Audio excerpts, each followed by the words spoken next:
Hi everyone, it's Josh with Talk About Trek, and I am excited to be back tonight because I have read one of the greatest Star Trek The Next Generation novels in existence in Q-in-Law by Peter David. And I'm serious, and you know I've read a lot of Star Trek books, so I finished this yesterday, so I've had a day to ruminate on it and think about just how awesome it really is. And it is as awesome as I thought it was yesterday. So let's just dive right in. So, two of the most powerful forces in the galaxy are about to collide. Star Trek The Next Generation Q-in-Law, a novel by Peter David. When two powerful rival families of the spacefaring merchant race called the Tazarin are to be joined through marriage, the USS Enterprise is chosen as the site for the wedding. Though Captain Picard is pleased by the happy duty, his pleasure is cut short by the arrival of the Federation delegate from Beta Z, Waxana Troy, the mother of the ship's counselor, Deanna Troy.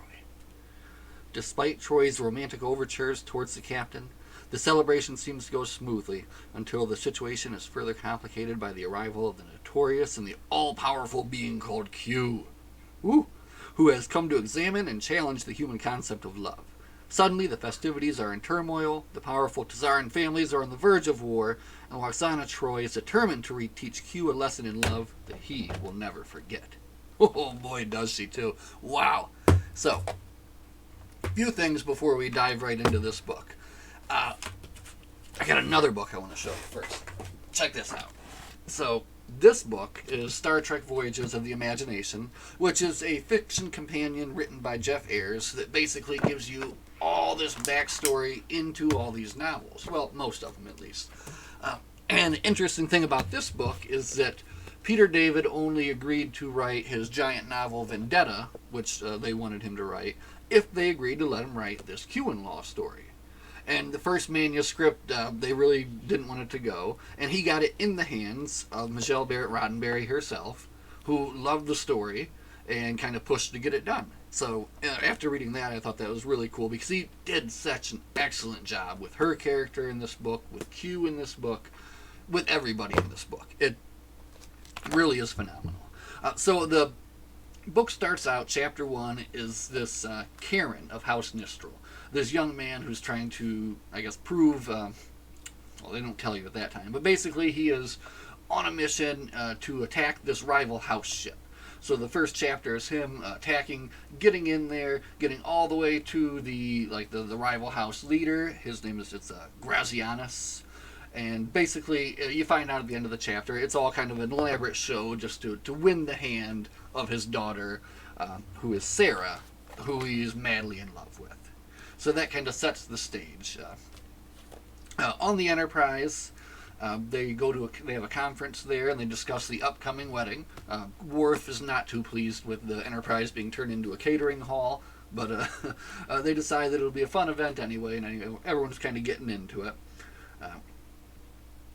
Except when Picard finds out that there will be representatives coming from all different species to kind of watch this wedding. And of course, the representative from Beta Z is none other than Mrs. Troy. So he, of course, is not looking forward to that. So they arrange a kind of just like a small party in 10 Forward with the Nistral and the Grazianus families, just to kind of get everyone to get to know each other, get to know the Enterprise. And right there in the middle of the party, there's a flash, and who shows up but Q? And Q is, of course, he's not showing who he is to these people. He's not showing off all of his powers, and he's just being like a normal, charming kind of party guest. And but everyone, I mean, all the crew of the Enterprise is all like, what's he going to do? They know that he's got some kind of plan. He's up to something. But due to the traditions of this Tazaran, since Q is there and he's being polite, they can't kick him out. And they impress that upon Picard, even though Picard is like, Q, get out of here. The other thing this book does so well is the banter between Q and Picard, between Q and Worf. Oh, there's some funny lines in here. Very funny. Worf lines to Q, Q lines to Worf. Peter David really knows his stuff when he writes these characters. So a lot of excellent stuff there when they're first talking to Q there in that reception. And of course they're all trying to stop Waxana Troy from meeting Q. Like, they don't want that to happen. There is something's going to be trouble there. So, but nothing can be done. Oh, before they do meet, they do have a funny little bit here where Picard says to Q, can we speak outside? And he says, of course. And they walk out the door of 10 forward and end up walking directly into space. And then apparently they're close enough to the main view screen where the con officer, they cut away to the con officer on the bridge, and they're like, oh, there's the captain in space.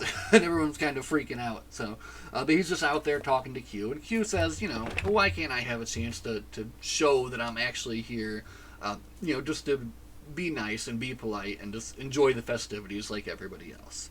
And Picard realizes, well, what's he going to do anyway? You can't really order him to leave, so he says okay. But he doesn't want, those two to meet. But they do meet. And immediately you can tell, like, she's intrigued by him, and he seems to be intrigued by her. And everybody else is just, like, trying to stop it as much as they can. But Q doesn't let them do anything, basically. So they do meet, and they seem to kind of hit it off. And it seems that almost maybe Q might be interested in her, and she is definitely appearing to be interested in him. So that the crew of the Enterprise decides they have to hold a conference. They got to figure out, well, what are we going to do? They request that Q come to the conference so they can kind of get an idea of what is his intentions. And he just says that he just intends just to do what he said. He just wants to be polite, and why can't he have a chance to do that? So there's nothing that they can do. Counselor Troy is trying to convince her mother the whole time that, he doesn't see us as anything, worthy. So he's just he's got something up his sleeve, basically. But she's not going to be convinced, and she's going to go through with it anyway. And there's a good line there, and this is about maybe halfway through the book, where she says, Mother, he looks at us as insects, and then she says, well, maybe so, but he's never met a queen bee. I thought that was pretty good, because, yeah, she certainly is. So now this is where they start picking up and adding another level to the comedy aspect of this. So Karen and Sarah have to pick out a location. They decide they're going to be on the holodeck for the wedding. They have to choose a location, and Wes is kind of going through all the different wonderful locations they can create there. And they narrow it down to the Genesis planet as the location. And Sarah says that she's very thankful to Wes and insists that she give him a gift. And that to turn it down would be to go against tradition and be very rude to their culture. So he's like, okay, well, I got to accept this gift then. So again, you go back to the crew, and you have Troy again trying to convince her mother not to do this. She gets very upset and is basically kind of beside herself. Wes gets back to his quarters and finds out that the gift is actually a servant girl that has been given to him. So the servant girl is there to basically do whatever for him, and is in his bed naked. And the chapter actually ends pretty funnily, where she's like, Wes, what can I do for you? And he just says in a squeaky voice, help. So he rushes out into the hallway, and he runs into Counselor Troy there and kind of enlists her help, and then in doing that kind of helps her out too, since she was so upset. The ridiculousness of the situation kind of helps her take her mind off of her mother's situation. So she says that she'll talk to the captain about the situation and help Wes get out of his little problem of having a servant girl sent to him, which he's not ready for and he does not want. So now Troy convinces Picard to give it one shot to try to convince Troy not to pursue. He actually goes and has dinner with Lwaxana Troi, which would be something that she would normally love very much, but she's totally distracted by Q and basically just thinks that Captain Picard is jealous of him. So that did not work out very well. At this point in the story, they reveal that Q is actually kind of meddling in the affairs a little bit himself, even though he says that he's going to be playing good. And he actually gives a vision to Karen of what Sarah would look like as she grew older, trying to like instill some little bit of doubt into him. And he finds out he's doing it to other people too. At this point in the book, there's a really, really nice dance sequence, which is really well done and written. They have it on the holodeck, and they have it in space. So basically, you walk out onto the floor and you're kind of walking, but it looks like you're just floating in space. So everybody kind of pairs up. You have Dr. Crusher and Captain Picard, and Riker and Troy, of course. Wes brings his servant girl just to kind of show off, I think. And then, of course, Q comes in with a dazzling grand entrance with Miss Troy, and then they do a dance, and they end up dancing up into the sky and dancing and like popping right out of existence, and everybody's clapping. Whoa, what a show! Really cool scene.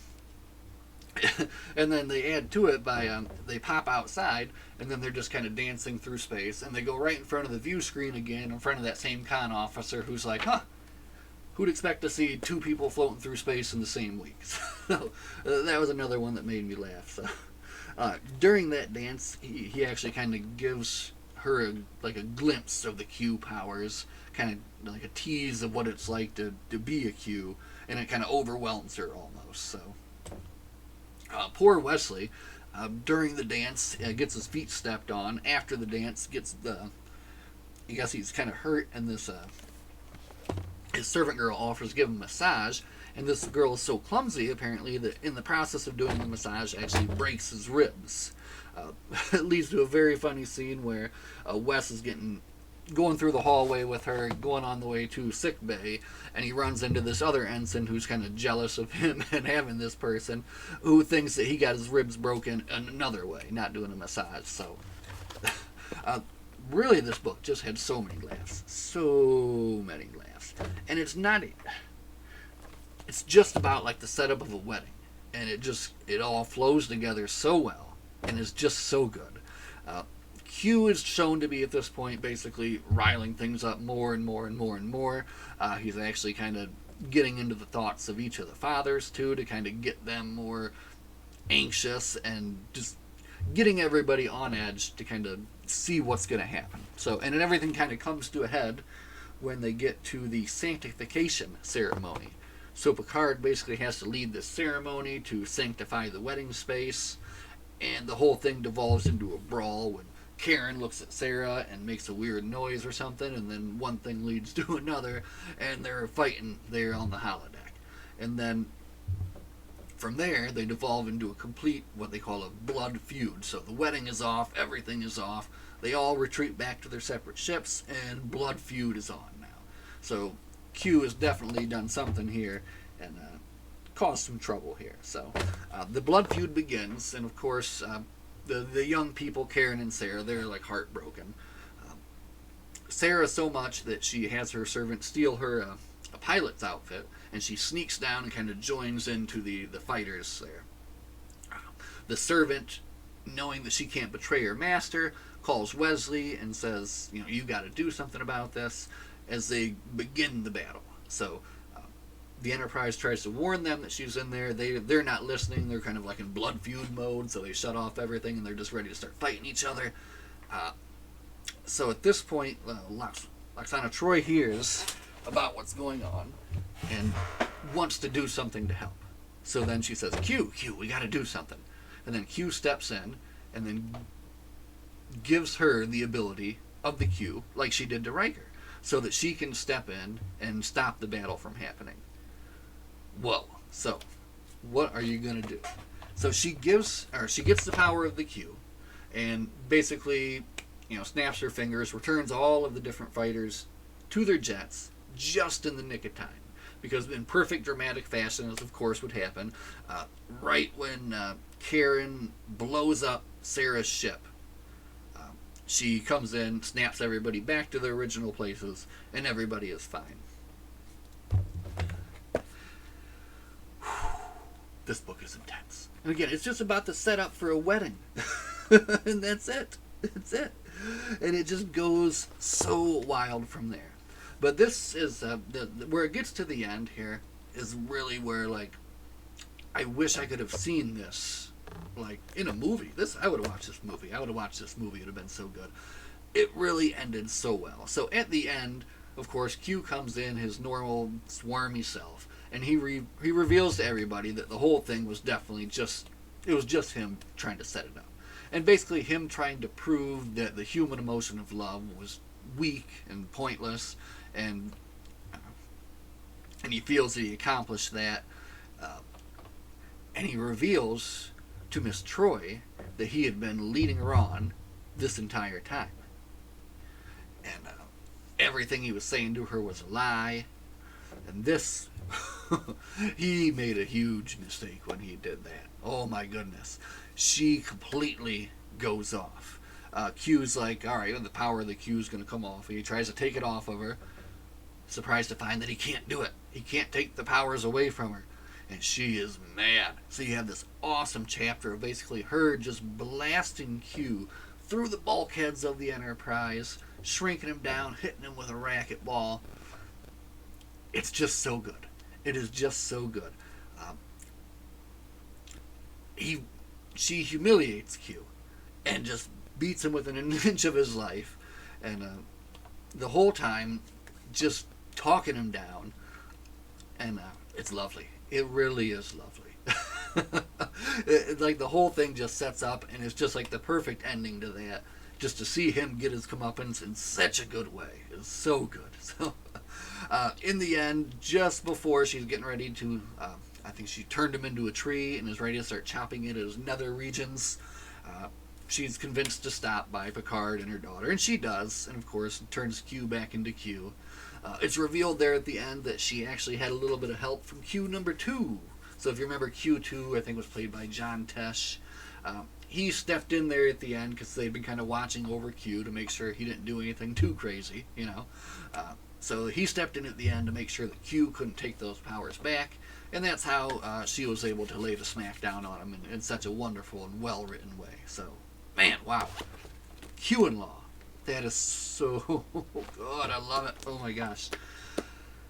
So, I would recommend this to anybody, even if you don't like Star Trek. If you don't like Star Trek, you just pick up this book and read it because you are going to have a good time with it. So, it makes me excited to look forward to Anxiety and so many other Peter David books that I know I have coming up in the future here.